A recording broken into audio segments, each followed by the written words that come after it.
Aloha and welcome to Knitted Paradise, where the needles are clicking and the yarn is squishy.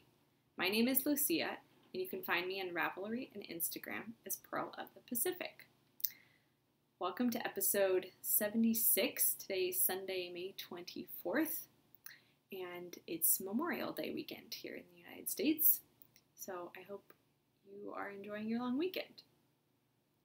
Let's dive right in. I don't have a ton to show you, but I have a lot of random things to talk about. So I'll save the rambling stuff hopefully for the end and keep the knitting up to the front. So if you want to just watch the knitting, you can. If you want to stay for the random ramblings, you can also do that.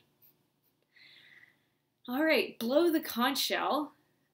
The only announcements I have this week are that my sock pattern is out for everyone to look at and purchase. There is a coupon code, which is KP20. It's capital K, capital P, like Knitted Paradise, and then 20. And that is only for podcast viewers, so I ask that you not share that around unless you know someone watches the podcast. I've also posted it in the Ravelry boards, so you can see it there too. And that will get you 20% off the pattern, which is basically $1 off. So instead of $5, it's $4. And they're called the White Sandy Beach Socks. I always forget to say that. I don't know why. The White Sandy Beach Socks. And I showed pictures last week. I haven't knit them that fast yet, so I don't have them to show you, but you can see pictures on Ravelry. There are plenty of them. Or on Instagram, I posted some there too.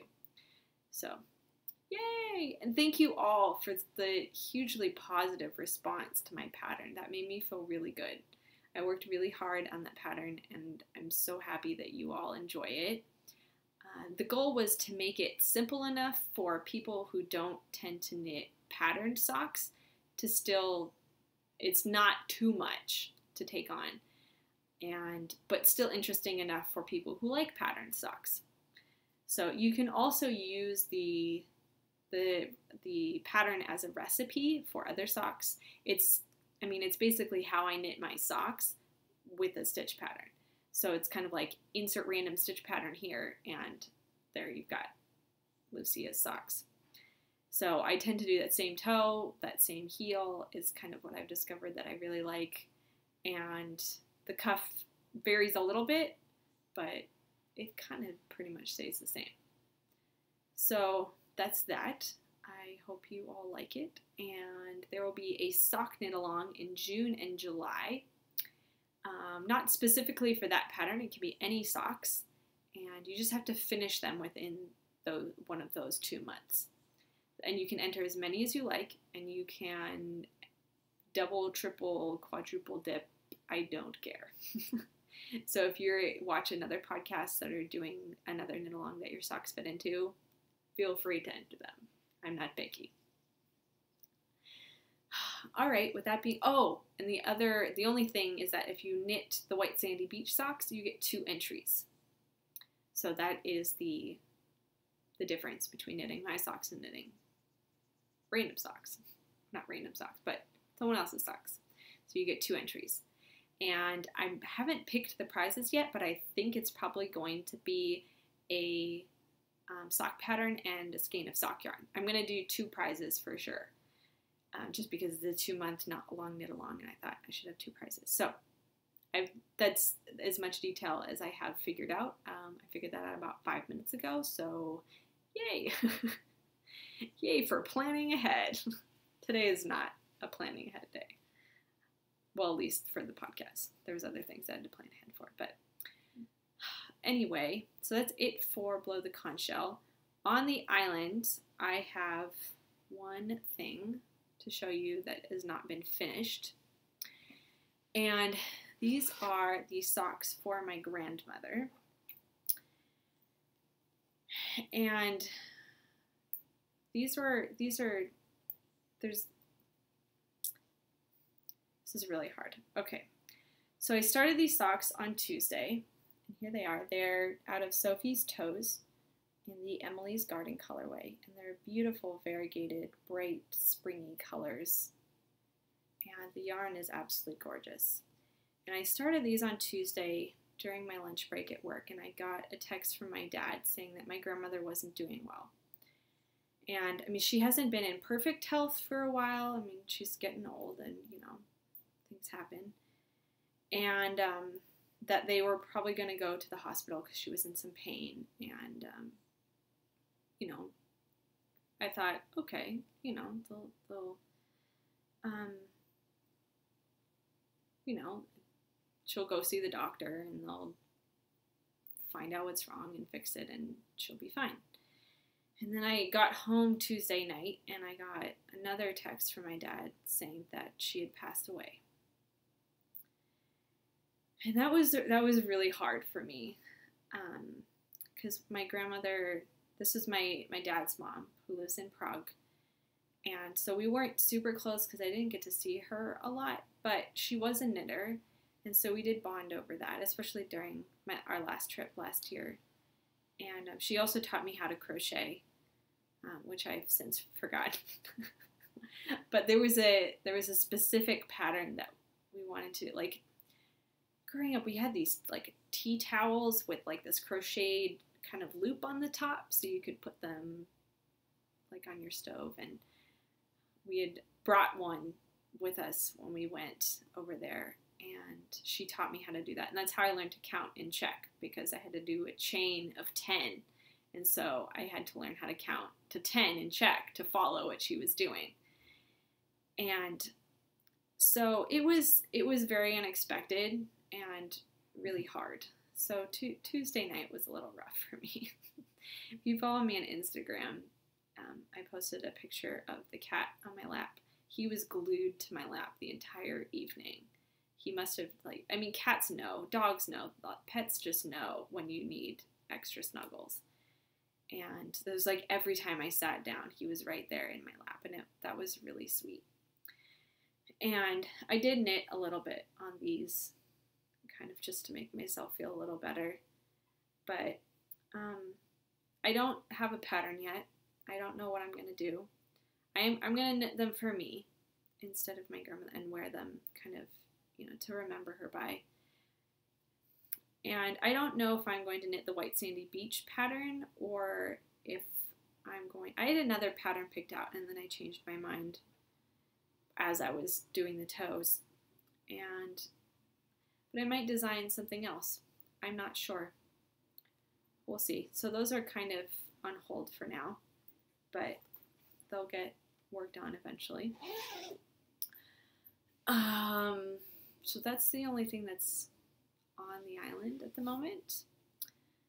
I have some things finished. We'll go to that first. So, set sail. I finished my Campside by Alicia Plummer, and it's out of Sun Valley Fibers DK BFL in Antler, which is a very nice neutral color. And it is huge. It's because it's out of DK. It's 3 skeins of DK, and I had a little bit left over, but not a ton. I didn't weigh it yet, so I really don't know. I probably could have done another couple rows of the ribbing, but I didn't want to push it. So I finished it. Ta-da! And I'm still, this is how I've been wearing it over the last couple days. Just kind of like off to one side, because if you put it in the middle, it'll just like take over your torso. So it's kind of like a poncho, but I don't want to take it off because it takes some figuring to get it on this way. But these are the ends here that I've just tied and then just kind of tucked the loose ends up in there. But I think last time I showed that I had ripped back those 42 rows because I had skipped a whole section, and then re-knit them and did it correctly. And I don't know if it was probably me reading the charts funky, but there was some funkiness going on toward the end in terms of charts. But I figured it out and just kind of improvised. But so, ta-da! So I love it. I love this shawl.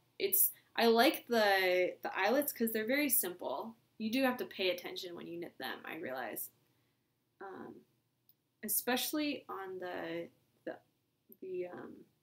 I don't know what side you call it, but the second side, once you pass the middle on the right side, because you do on this side, the first side, you do the yarn over and then the knit two together, and then once you pass the center, then you do the decrease, so you do an SSK and then the yarn over. You really gotta pay attention. I kept missing those yarn overs, and then I'd have to, like, I'd be knitting along and realize, I'm like, why am I all of a sudden off? Like, the eyelets aren't lining up, and then I'd realize that, the last round I had forgotten, excuse me, I had forgotten a yarn over, and I just had to, drop down, kind of pick it up, and it was actually kind of good that I ripped back those 42 rows, because there was a section that there was issues, and I had, dropped down and fixed it, but it was a little tight and a little loose, and it was looking a little funky, so I was okay ripping it back and redoing it. I was just hoping it would block out and it would be fine, but I'm glad I went back and fixed it. I think it turned out for the better.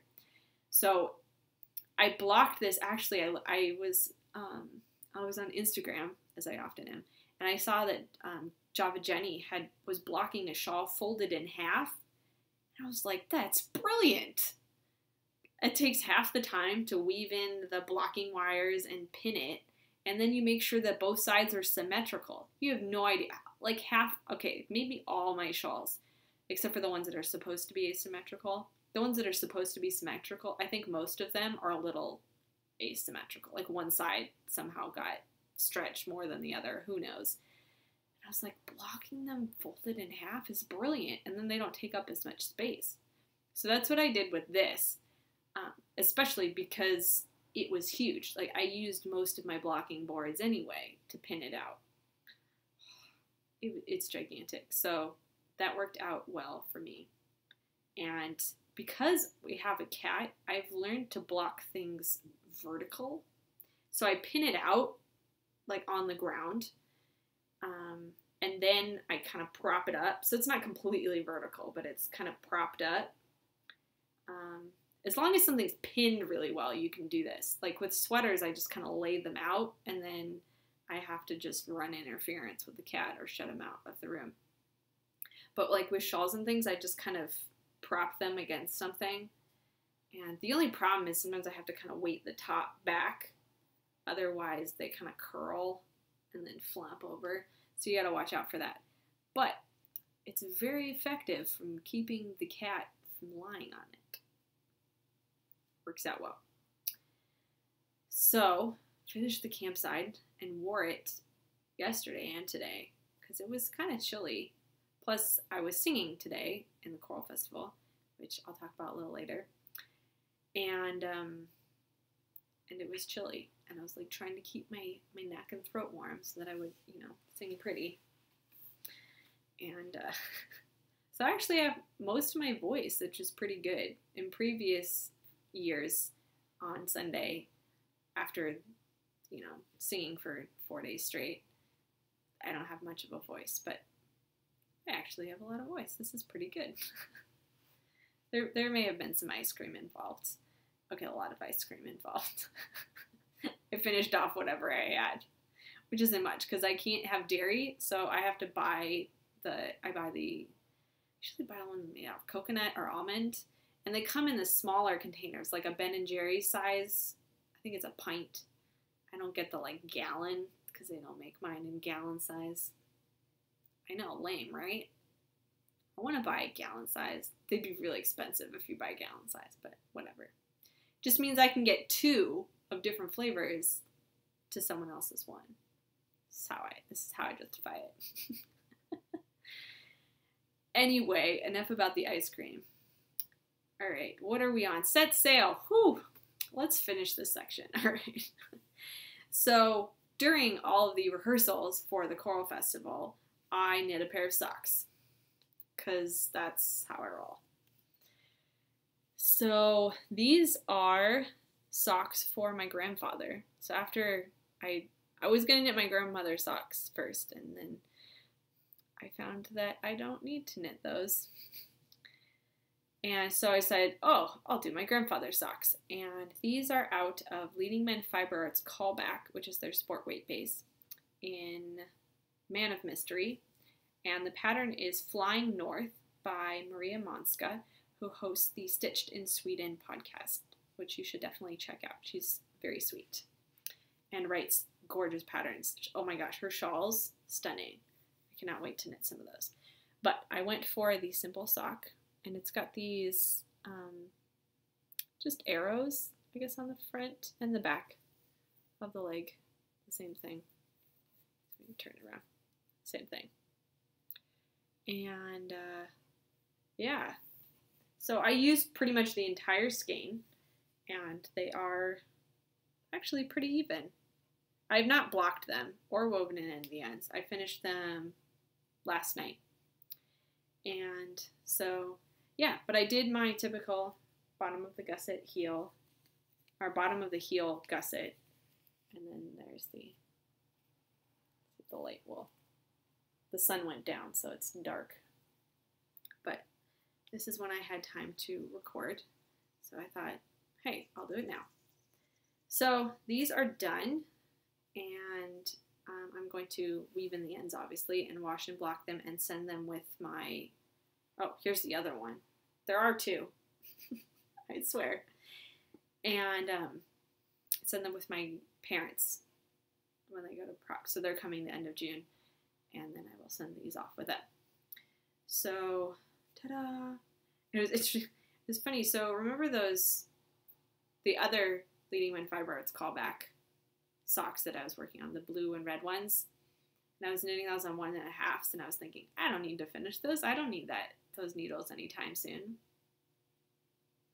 Yep, I needed them for these. So I had some needles free. I think I put them on something really odd. I think like a 00 or something. Something I'm not using. And for temporary. And then I knit these. And I started these Thursday, I think at work, in my commute on the way to work. And I finished them last night. So these were very fast. I mean, they are sport weight, so they're a little faster. But everyone in the festival was very impressed. They're used to me knitting at this point. Because before everyone gets here for the Choral Festival, we for the people who have registered, we stream some of our rehearsals live for them to practice and learn the music before they get here. And I'm always knitting in rehearsals. And so when they all get here, they all come and ask me, what was I knitting? And I told them mostly it's socks. The last few rehearsals were the black socks for my choral conductor, which he wore. I think he wore them today. I didn't even get a chance to ask him. He's kind of busy, directing 250 people singing and all of the craziness that goes with that. But anyway, so I was like, these are socks. And so they were very impressed with my knitting. And I started a trend. I noticed that there were some other people crocheting. There was someone tatting. I think there was someone knitting. One of my coworkers, who also sings in the choir, went around and took pictures of all the people doing fiber arts or crafty handwork things. But I think I started to think, because I don't remember people doing that in rehearsal last year. So maybe they saw me doing it and I thought, oh, or maybe these are new people who came and they always do this kind of thing. I don't know, but I just thought it was cool that I'm now not the only one. I mean, I don't care if I'm the only one, but anyway, I'm just waving these around and talking. So I'm going to put those down and move on to something else. I wanted to show these that I showed last week, but they hadn't been blocked yet, and because I showed you how to bind off the top. And that is the edge right there. So you can see it's very, there's a little jog, but that's what it looks like for my little tutorial last week. That's how the top looks like. But these have now been blocked, so you can actually see the pattern. So this is the Autumn Fires pattern, I believe. And I don't know, you can go watch last week's or check the show notes or my project page. But those have been blocked. These are for my mom. So those will be given to her when she gets here. Slowly checking off the list of socks that need to be done by the time my parents get here. So that's 2 done, and 1 that sadly doesn't need to be done. But I've given myself another one. I'm going to knit some socks for my uncle. And I'm going to use, I did bring it out. Some yarn that I got at YarnCon that I was going to use for someone else. But I decided these would fit my uncle better, and then I'll get something else for that person. So these are what are these? Cyborg Craft Room Asocolate in Distressed. So they're manly, but they're a little fun. My uncle's kind of fun. So I thought I'll knit these for him. So those are going to be for him. I have no idea what pattern, but those will be going on the needles next, and those will also need to be done. So instead of my grandmother's socks, I'm now going to knit my uncle some socks. So slowly working through the family. Eventually they'll all have a pair of socks. But yay! Now my choral director has a pair of socks. He was so excited. I gave him the socks. He was showing them to everyone. He's like, look, she knit these for me. He was really excited. So, and then the next day he came up to me, he pulled up his pant leg, and he's like, look, I'm wearing them. I think he wore them for 3 days straight. I have no idea. But that was really fun to see that he appreciated them. So, yay.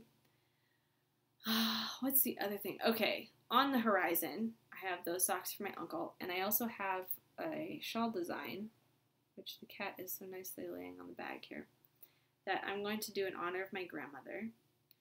I don't know if I showed this last. If you're a newer viewer, you're not going to remember this anyway. This is a shawl that I got from my grandmother last time I was there, so last June. And because she was going through some of her stuff, and she's like, oh, you know, take whatever you want. And I'm like, okay. And I saw this shawl, and I loved it. It obviously has some moth or just wear and tear after, you know, it's probably very old. And I don't know if she knit it. She couldn't remember if she knit it or if someone else in the family knit it. But anyway, I said, you know what, I'm going to take it and I'm going to write up the pattern. And ta-da. So I have this shawl. I also loved the color. So you can see where I kept going. I have this in with my other shawls just to kind of remember where it is. And I keep thinking, oh, I really need a shawl in that color, just the natural. And so I finally knit one, the Campside. And so I can kind of show you. The border's got these really cool leaves on it, or leaves, and then just some eyelets there. Obviously not, that's not an eyelet, that's a hole. But I will not design it with the giant holes in it. But it's a shawlette. I guess, no, it is pretty big. So, let's see. Put it on over the other one. But yeah, I'll probably make it a little better. It is knit from the bottom up, which I've realized. So, I did start writing the pattern up Tuesday night. I started charting up the leaves. The leaves. I guess it's leaves. I'm pretty brain dead at this point. This weekend was exhausting. Singing, it takes a lot of work. You don't realize it, but it takes a lot of energy. And also because we were rehearsing so much that there was some very late nights. I actually left early last night and came home a little bit early because I was like, I can't go to bed at 1:30 in the morning and then get up at 5:30 to be ready for the concerts today. So, that being said, so I'm a little brain dead. I did take a nap and I have eaten, which helped. So Anyway, so this is going to be knit from the bottom up, and I would have cast it on Tuesday night, but it was late, and I was like, I need to go to bed because I need sleep. So that's going to be on the needles soon, and I'm going to use, the cat's getting a little fancy over here. He decided to lie on the bag that has things that I need to show you. I'm going to use this lovely green yarn, which is Malabrigo sock in the lettuce colorway that was so lovingly gifted to me by Amelia, who's one of our awesome viewers. So hi, Amelia. So I'm going to use this lovely green yarn because I thought, you know, leaves and green, and I love Malabrigo. It's one of my favorites. So I'm going to use this and knit this, and I will show you because you've seen it. So I'll show you as it goes, and then eventually the pattern will be available. And yeah, so that's, I think that's going to help me process my grandmother's death. So, yay. So because that was actually something I shared with both my grandmothers. My mom's mom also, she's the one who taught me how to knit. And then my dad's mom was the one who taught me how to crochet. So it does run in the family. And it's something that they didn't do, I don't remember them doing lots and lots of, but my mom remembers her mom knitting, and my dad remembers his mom knitting. She also did cross stitch. She did this beautiful, beautiful cross stitch of the Charles Bridge, and it's huge, and it's the typical view you get of the Charles Bridge. I have a picture or a drawing. It's an art drawing. It's a drawing on the wall on the other side over there that I got on the bridge when I was there. Not this last time, the time before. This was a while ago. Anyway, but it's that typical view of the bridge with the Prague Castle behind it. And it's huge. And she gave it to my mother for her birthday one year. And it was like, everyone in the family had been watching her do this for years. She'd been working on this cross stitch. And so my parents have it framed and in their living room. And it's large. And it's absolutely stunning. Absolutely love it. I love the Charles Bridge. And that's one of my favorite places in Prague. I love it when there's no one there. There's always tons and tons of people there. It's a very touristy kind of thing to go see the Charles Bridge. But once we went at night, it wasn't this last year, it was the trip before, we went at night and there was no one there, or hardly anyone there. And it was gorgeous, just the lights on the bridge, and it was stunning. Anyway, random ramblings. This is where we're at now. Random ramblings. Adding, I guess, is the From My Holly section is kind of the random ramblings sometimes. And I think that's it for knitting. So if you want to stay for the From My Holly random ramblings, you're welcome to. And then I talk a little bit more about the Choral Festival and some other things. I think I've put most of the other random ramblings in with everything else. So the Choral Festival happened today. And it actually went quite well, which was good. There were some really tough pieces that our choir director had chosen. And so we made it through. It was good. From the audience, I don't think you could tell anything that was going on. But there were some rough spots. But we made it through. It was good.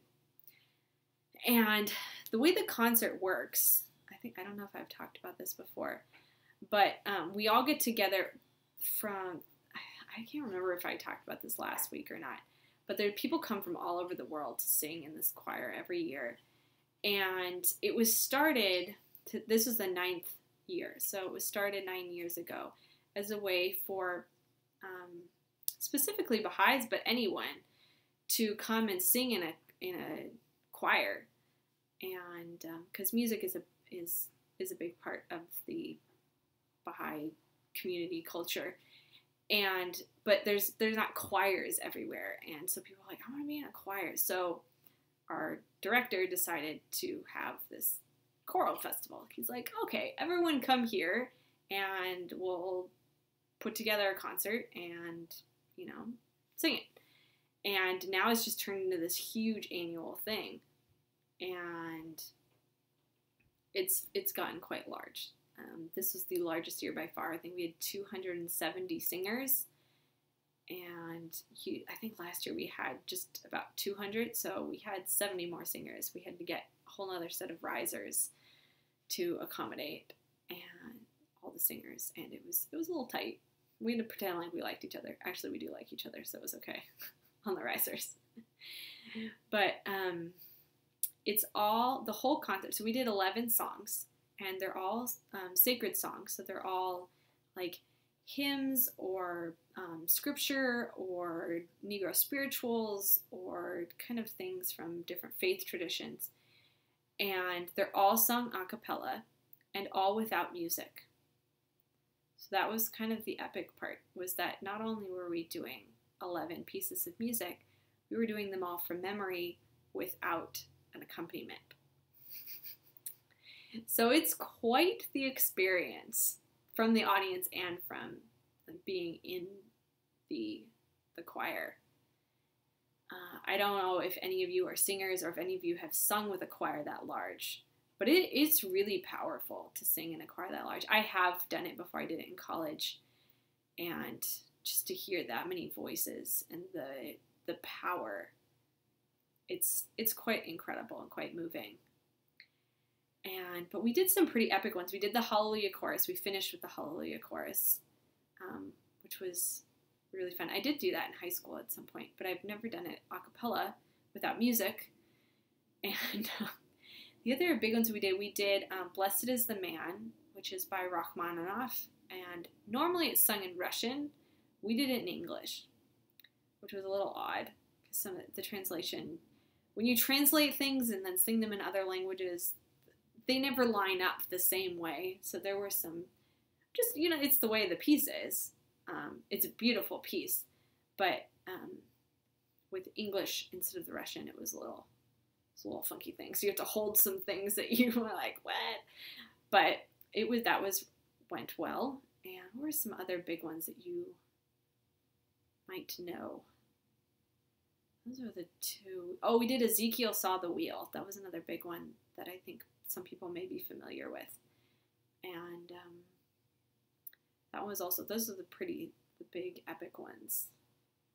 And then we had some little softer, easier ones. We did quite a few that were written by people who sang in the choir.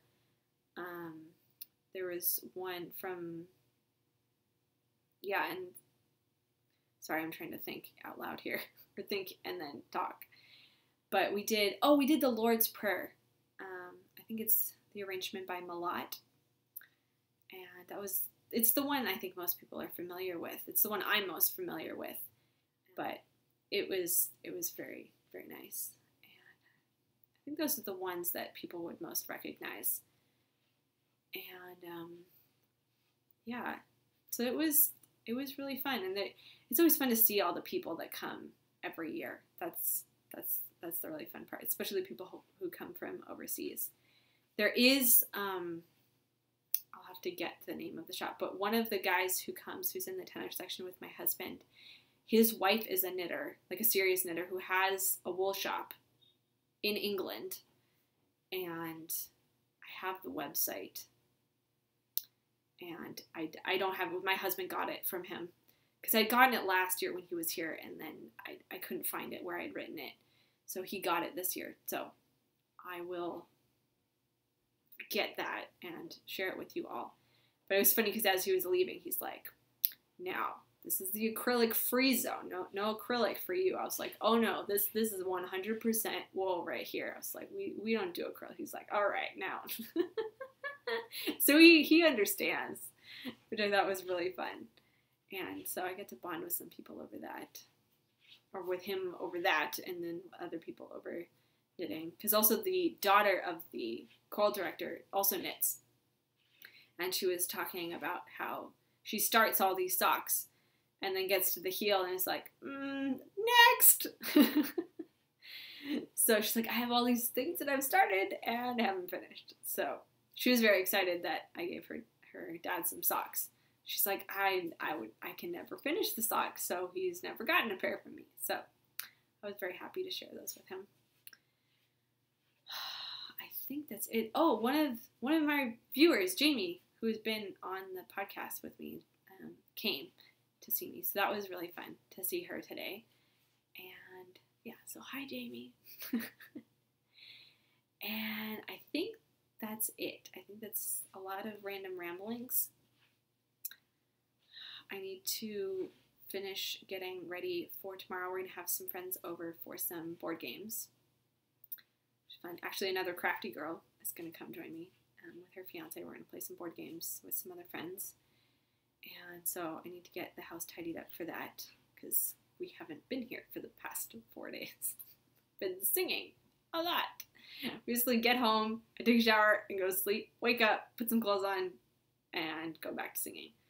So I need to do some tidying and some,